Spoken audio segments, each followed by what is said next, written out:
Selamat datang di program berita acara hari ini. Kali ini saya akan membahas fenomena mengenai politik uang.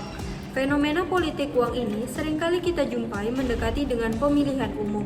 Fenomena politik uang tidak hanya mencemari nilai demokrasi, tetapi juga merugikan masyarakat dalam waktu yang berkepanjangan.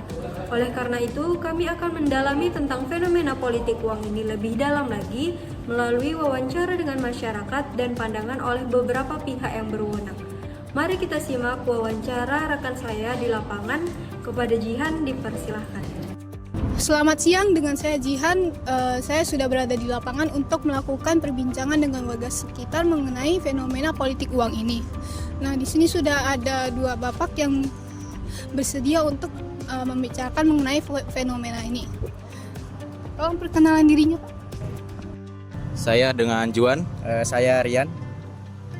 Oke, terima kasih. Menurut bapak-bapak, apakah politik uang ini masih terjadi di sekitar kita?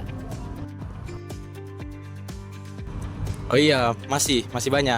Saya banyak dengar cerita dari sekitar saya, dari tetangga, dari teman-teman juga. Mereka dapat uang lalu disuruh pilih calonnya.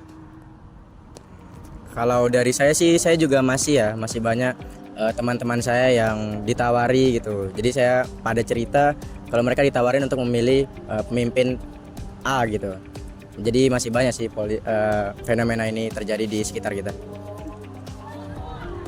Oke, terima kasih atas jawabannya. Selanjutnya, menurut Bapak, apakah dampak dari jika politik uang ini berketerusan gitu? Menurut saya dampaknya besar ya, karena kan calon yang kita pilih itu belum tentu yang terbaik ya. Bisa aja mereka tuh hanya mementingkan kepentingannya sendiri. Kalau untuk dampak sih pasti dampaknya negatif ya. Banyak dampak negatif yang terjadi. Jadi kalau kita milih berdasarkan uang, kemungkinan bangsa kita akan pecah dan rusak dengan pemimpin yang tidak jujur.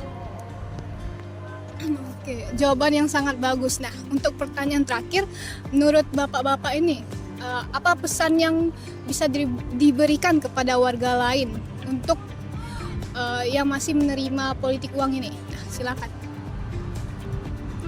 Pesan dari saya ya, kalau menurut saya sih sebenarnya nggak masalah mengambil uang dari calon tertentu, tapi ya nanti pas pemilihan pilih aja calon yang sesuai, yang sudah dari hati.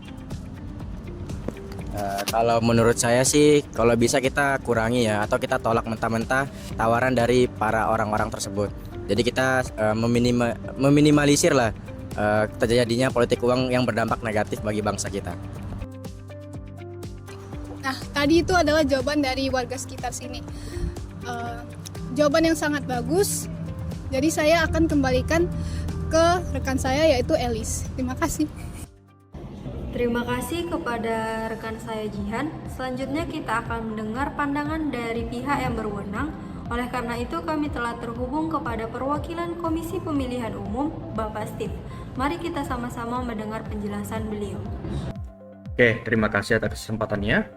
Sedikit saya jelaskan ya. Politik uang adalah pelanggaran serius yang melanggar hukum dan pemilu. Pada Pilkada 2020, kami mencatat setidaknya terdapat 262 kasus dugaan pelanggaran politik uang yang sedang diselidiki dan ditangani. Sekitar 197 kasus politik uang dilaporkan oleh masyarakat dan 65 kasus lainnya ditemukan oleh Bawaslu. Ini adalah masalah yang harus kita atasi bersama. Kami dari KPU Bawaslu terus melakukan sosialisasi dan pengawasan ketat untuk mencegah praktik ini. Selain itu, kami juga mengajak masyarakat untuk melaporkan jika menemukan indikasi politik uang. Yang perlu diingat, politik uang tidak hanya merusak demokrasi, tetapi juga menjerumuskan masyarakat dalam lingkaran kepentingan yang tidak sehat. Kami mendorong masyarakat untuk memilih berdasarkan program dan visi misi calon, bukan karena iming-iming materi.